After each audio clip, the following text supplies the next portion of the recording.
64 संस्कार, उसमें से सबसे महत्वपूर्ण संस्कार 2। पहला कौन सा है? शिक्षा संस्कार। एक शिक्षा लेना, पहले शिक्षा लेना, गुरु से जाके शिक्षा लेना। इसलिए पहले बच्चों का जन्म होते थे गुरुकुल में, 7वें साल में उसको गुरुकुल में भेजते थे, उसके बाद पढ़ाई विढ़ाई सब होता था। इसलिए पहले के लोग ना बहुत धार्मिक होते थे। क्यों? क्योंकि बचपन से उनको गुरुकुल में शिक्षा मिलता था और स्कूलों में पढ़ाई भी होता था ऐसा। अभी ये सब सिस्टम बंद हो गया, इसलिए आज संस्कार नहीं है, स्कूलों में भी ट्रेनिंग नहीं है, शिक्षा नहीं, कुछ नहीं है। लेकिन पहला नियम होता था ऐसा। लेकिन अभी वो कल्चर के अनुसार, समय स्थिति के अनुसार सब बिगड़ गया, बंद हो गया, वो बात गलत है ना। तो इसलिए क्या पहला संस्कार महत्वपूर्ण है? शिक्षा संस्कार सबसे महत्वपूर्ण है। और दूसरा संस्कार कौन सा है? दीक्षा संस्कार।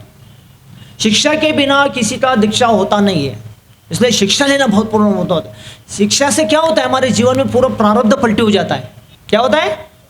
पूरा प्रारब्ध पलटी होता है। हमारे जन्म से मरने तक हम लोग क्या करते थे, कहाँ जाते थे, क्या खाते थे, क्या पीते थे, कहाँ रहते थे, कुछ पता नहीं। लेकिन देखो, साधु संघ में, सत्संग में आने से, संस्कार लेने से हमारे जीवन में हम लोग वैष्णव ब्राह्मण बन जाते हैं। ये संस्कार में परिवर्तन आता है।